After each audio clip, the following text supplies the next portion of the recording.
Hello friends, હું doctor Rishikesh Mehta, principal sir Alesha law college અને professor Nibhaben Vyas, visiting lecturer sir Alesha law college.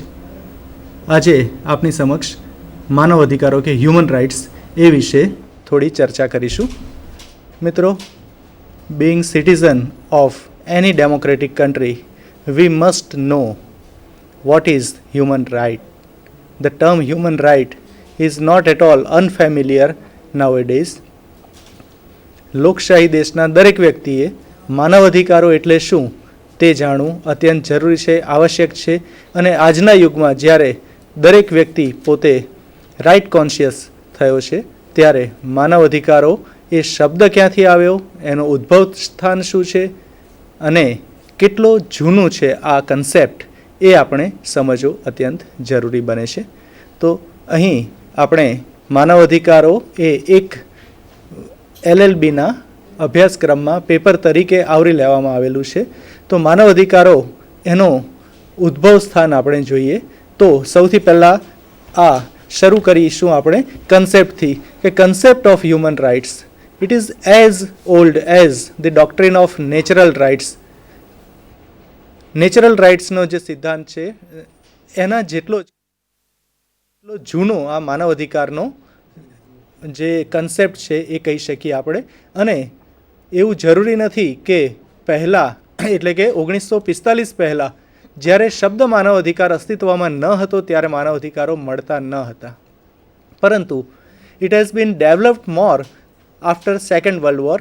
બીજા વિશ્વયુદ્ધ બાદ એ વધારે પડતો પ્રચલિત થયો અને માનવ અધિકારો લોકોને મળતા શરૂ થયા. પરંતુ આ માનવ અધિકારોનું આપણે જો ટ્રેસ કરીએ ઓરિજિન, તો ઓરિજિન ટ્રેસ કરવામાં મેગ્ના કાર્ટા એટલે કે ઇંગ્લિશ ડોક્યુમેન્ટ દસ્તાવેજ છે જે 1215માં મેગ્ના કાર્ટા નામનો એક ચાર્ટર જે તૈયાર કરવામાં આવ્યો હતો તેમાં જાય. જો યુકેના ઉદ્ભવ સ્થાનની આપણે વાત કરીએ તો મેગ્ના કાર્ટા એક એવો દસ્તાવેજ હતો કે જેમાં for the first time the king delegated his power to certain upper class of persons called earls. Earl નામના ઉમરાઓને સૌ પ્રથમવાર મેગ્ના કાર્ટા નામના દસ્તાવેજથી રાજાએ પોતાની સત્તા આપવાની, શેર કરવાની શરૂ કરી. આ એક ઓફકોર્સ કહી શકીએ આપણે કે શરૂઆત હતી, પરંતુ એ શરૂઆત હતી મેગ્ના કાર્ટાના દસ્તાવેજની, જે માનવ અધિકારના ઉદ્ભવ સ્થાન તરીકે as an origin of human rights. So many jurists are considering this as one of the powerful origin. બહુ જ મોટા એક ઉદ્ભવ સ્થાન તરીકે આપણે તેને ગણી શકીએ. આ સાથે સાથે 17 અને 18મી સદીમાં જોઈએ તો ધીરે ધીરે નેચરલ લો, કુદરતી ન્યાયનો, કુદરતી કાયદાનો સિદ્ધાંત એ ડેવલપ થવા માંડ્યો, વિકસવા માંડ્યો. અને તેમાં મોન્ટેસ્ક્યુ, લોકે, રૂસો, વોલ્ટર જેવા વિચારકોએ બહુ મહત્ત્વનું પ્રદાન કર્યું કે કુદરતી કાયદો, માનવ જે નેચરલ લોનો સિદ્ધાંત છે તે પણ માનવ અધિકારનું એક આપણે ઉદ્ભવ સ્થાન ગણી શકીએ. સાથે અમેરિકામાં જોઈએ તો અમેરિકામાં માનવ અધિકારોની શું પરિસ્થિતિ હતી અને બિલ ઓફ રાઇટ્સની મૂવમેન્ટ યુકેમાં કિંગ સ્ટુઅર્ટના આપખુદ શાસન સામે જે ચળવળ પાર્લામેન્ટે, બ્રિટનની સંસદે શરૂ કરી, તેને પણ આપણે માનવ અધિકારના ઉદ્ભવ સ્થાન તરીકે ગણી શકીએ. અમેરિકામાં અમેરિકન ડિક્લેરેશન ઓફ ઇન્ડિપેન્ડન્સ 1776 એ પણ બહુ જ મહત્ત્વની ગણી શકાય, જેમાં બહુ જ મહત્ત્વની બાબત એ પ્રસ્થાપિત કરવામાં આવી કે સરકાર, government is established with the consent of the people, and therefore if the government tries to curtail or destroy the rights of people have all rights to change it. સરકાર એ કોના દ્વારા પ્રસ્થાપિત થાય છે? લોકો દ્વારા. અને જો આ સરકાર લોકોના અધિકારોને છીનવી લેતી હશે તો પછી દરેક નાગરિકોને, લોકોને એ અબાધિત અધિકાર રહેશે કે તે આવી સરકારને ઉથલાવી નાખે. તો આ US declaration of independence, American declaration of independence 1776માં પ્રસ્થાપિત કરવામાં આવ્યું.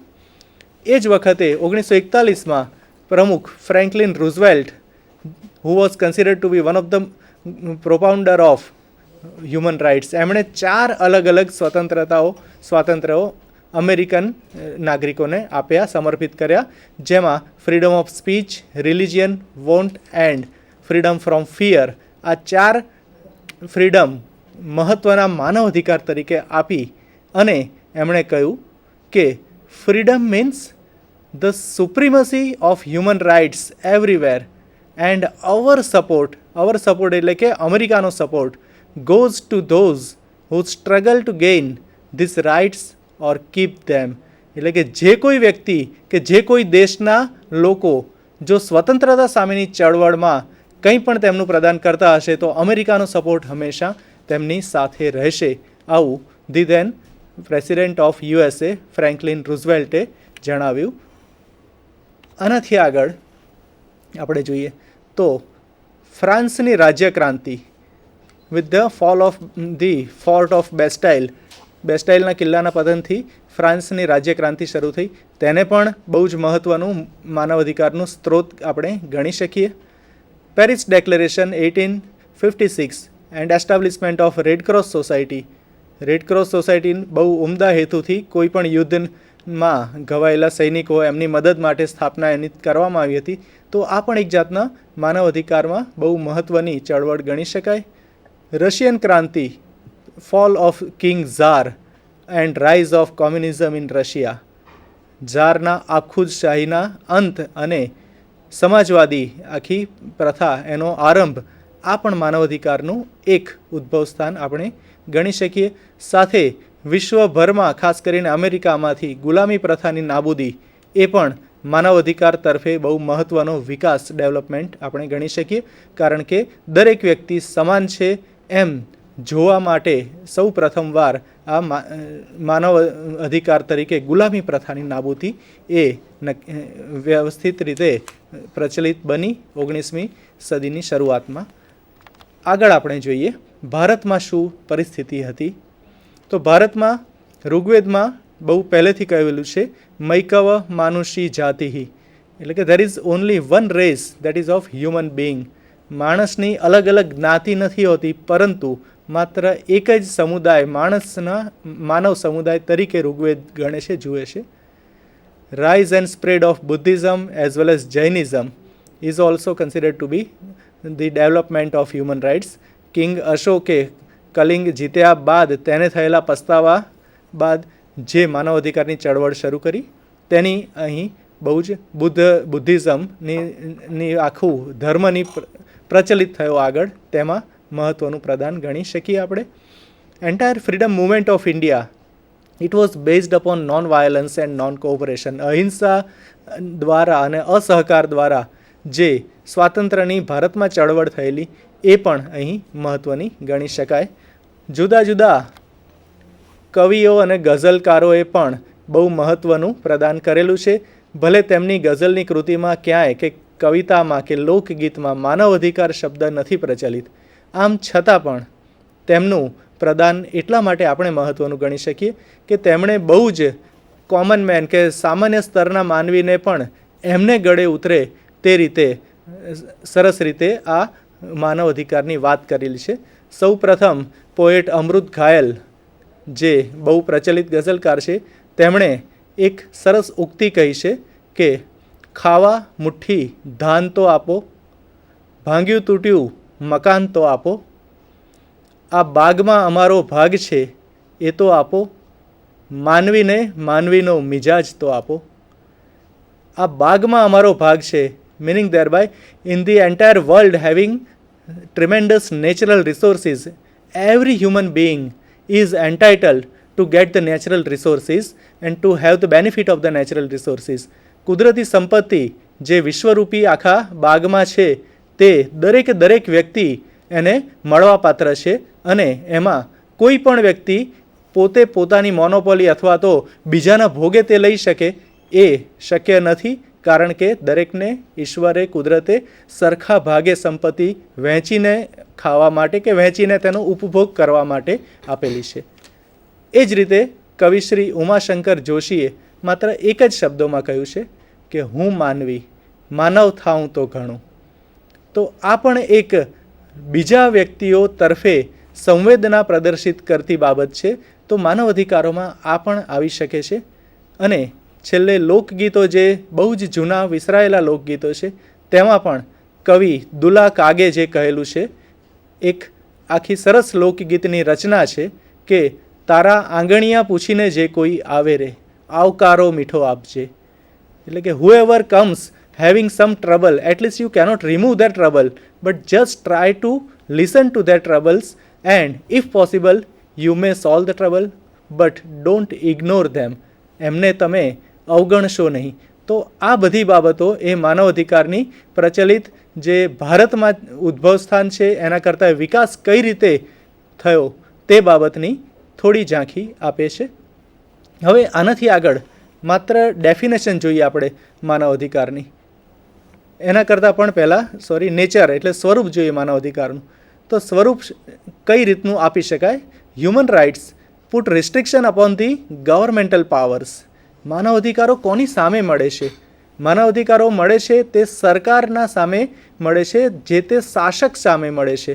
એટલે કે કોઈ પણ શાસક જો એમ વિચારતો હોય અથવા તો એવું કોઈ પગલું ભરતો હોય કે જે વ્યક્તિના બેઝિક અધિકારો, મૂળભૂત અધિકારો છે તે છીનવી લે, તો તેમાં માનવ અધિકારો ના પાડે છે. કે માનવ અધિકારો એમ કહે છે કે રાષ્ટ્ર એ નાગરિકોના કલ્યાણાર્થે કામ કરે, પણ નાગરિકોના અધિકારો છીનવી લે આવું કામ નહીં કરી શકે.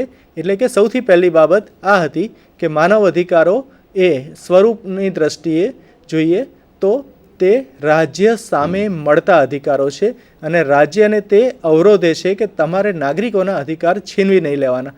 બીજી બાબત આપણે જોઈએ તો it includes moral as well as legal rights. ઘણા અધિકારો એવા છે કે અદાલતમાં જઈ અને તેનો અમલ કરાવી શકાતો નથી, જ્યારે ઘણા અધિકારો એવા છે કે જે મોરલ રાઇટ્સ એને કહી શકાય કે અદાલતમાં અમલ નથી કરાવી શકાતો. લીગલ રાઇટ્સ કાનૂની અધિકારો જો તેનો ભંગ રાજ્ય કરશે તો અદાલતમાં જઈ અને તેનો અમલીકરણ શક્ય બનશે. અને છેલ્લી બાબત કે human rights are fundamental, universal and unchangeable. માનવ અધિકારો એ સ્વયંભૂ ઉદ્ભવ થયેલા અધિકાર છે, મૂળભૂત અધિકારો છે, સાર્વત્રિક છે. દરેક વ્યક્તિને irrespective of any caste, race, creed, religion or even nationality, ગમે તે દેશનો હોય વ્યક્તિ તો પણ અમુક ન્યૂનતમ અધિકારો મળે છે, તેને માનવ અધિકારો કહેવામાં આવે છે.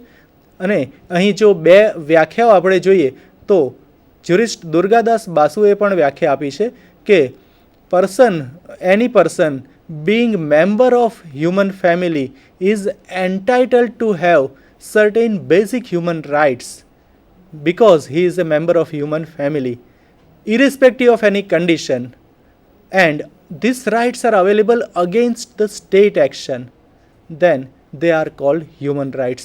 ત્રણ મુખ્ય બાબતો અહીંયા દુર્ગાદાસ બાસુએ કહી કે સૌથી પહેલી બાબત કે વ્યક્તિ એ માનવ સમુદાયનો છે, તો એના માટે તેને માત્ર તે માનવ સમુદાયનો છે એટલે જ તેને અમુક ન્યૂનતમ અધિકારો તે મળવાપાત્ર છે. કોની સામે મળે છે? અગેન્સ્ટ ધ સ્ટેટ એક્શન, એટલે કે રાજ્ય સામે કે શાસક સામે મળે છે. કે શાસક કંઈક કરતો અટકે અથવા તો કંઈક એવું પોઝિટિવ કરે તો જેથી કરીને વ્યક્તિના માનવ અધિકારો જળવાઈ રહે. ઇરિસ્પેક્ટિવ ઓફ એની સ્ટિપ્યુલેશન્સ, કન્ડિશન, શરતો વગર મળે. તો આ અધિકારોને આપણે માનવ અધિકારો કહીશું દુર્ગાદાસ બાસુની ભાષામાં. પણ આના કરતાં વધારે નેરો ડેફિનેશન અથવા તો સંકુચિત વ્યાખ્યા એ માનવ અધિકાર સંરક્ષણ ધારા protection of human rights act 1993માં આપવામાં આવી છે.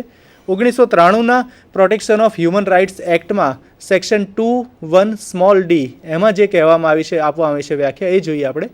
તો human rights means rights relating to life, liberty, equality and dignity of individual, guaranteed by the Constitution or embodied in international covenant and enforceable by courts in India. Human rights means rights relating to life, liberty, equality and dignity. આ બાબત બહુ જ મહત્ત્વની છે. ચાર મુખ્ય બાબતો અહીં કહી છે: વ્યક્તિની જિંદગી, સ્વતંત્રતા, સમાનતા અને ડિગ્નિટી કે સન્માનને સંબંધિત દરેક અધિકારો અહીં આવરી લેવામાં આવ્યા છે માનવ અધિકારો તરીકે. પરંતુ આ સાથે શું કહેલું છે કે those rights either they are included in the constitution or they are embodied in any international covenant, એટલે કે આંતરરાષ્ટ્રીય કોઈ દસ્તાવેજમાં સમાવિષ્ટ હોય કે ભારતના બંધારણમાં સમાવિષ્ટ હોય, પરંતુ છેલ્લો જે શબ્દ છે, છેલ્લી લાઇન છે, તે બહુ જ અટપટી લાઇન છે અને ઇટ ઇઝ સમવોટ એમ્બિગ્યુઅસ કહી શકીએ આપણે કે and enforceable by courts in India. અહીં આખી વ્યાખ્યા સંકુચિત થઈ જાય છે. જે અધિકારોનો ઉપર દર્શાવેલા કોઈ પણ અધિકારોનો જો અદાલત દ્વારા અમલ કરાવી શકાય તો જ તે અધિકારો માનવ અધિકારો કહેવાય. આવું protection of human rights act 1993ની વ્યાખ્યા પ્રમાણે અર્થઘટન થઈ શકે છે. અહીં ઘણા વિદ્વાન જે હ્યુમન રાઇટ્સના પ્રોપાઉન્ડર્સ છે બધા, એમણે રજૂઆત કરી છે, દલીલ કરી છે વખતો વખત, અને એવી માગણી પણ કરી છે કે આ વ્યાખ્યામાંથી છેલ્લા શબ્દો કાઢી નાખવામાં આવે, કારણ કે ભલે માનવ અધિકારો તરીકે આ અધિકારો અદાલતમાં અમલી ન બનાવી શકાતા હોય, પણ માત્ર અમુક અધિકારો અદાલતમાં જેનો અમલ શક્ય નથી ભારતમાં, એટલા કારણથી તેઓ માનવ અધિકાર તરીકે તો મટી જતા નથી. ઉદાહરણ તરીકે આપણે જોઈએ ભારત દેશમાં તો રાઇટ ટુ એમ્પ્લોયમેન્ટ, આજીવિકાનો અધિકાર, રોજગારીનો અધિકાર જેને કહી શકાય, અથવા તો right to have good or nutritious food, યોગ્ય પૌષ્ટિક આહાર મેળવવાનો અધિકાર. તો આ એવા અધિકારો છે જે ડાયરેક્ટિવ પ્રિન્સિપલ્સમાં સમાવિષ્ટ છે, તો તેને આપણે અદાલતમાં અમલી નથી બનાવી શકતા. આમ છતાં તે હ્યુમન રાઇટ્સ તો ગણી શકાય છે. તો આ એક વ્યાખ્યામાં થોડો સુધારો કરવાની માગણી ઘણા બધા જ્યુરિસ્ટે કરેલી છે, પણ હજી 1993નો કાયદો છે, અસરકારક તેનું એમેન્ડમેન્ટ અથવા સુધારો થાય એવી આપણે બહુ જ નજીકના ભવિષ્યમાં સુધારો થાય તેવી આપણે ચોક્કસ અપેક્ષા રાખી શકીએ. માનવ અધિકારોનું મહત્ત્વ શું છે? તો માનવ અધિકારોનું મહત્ત્વ વ્યક્તિ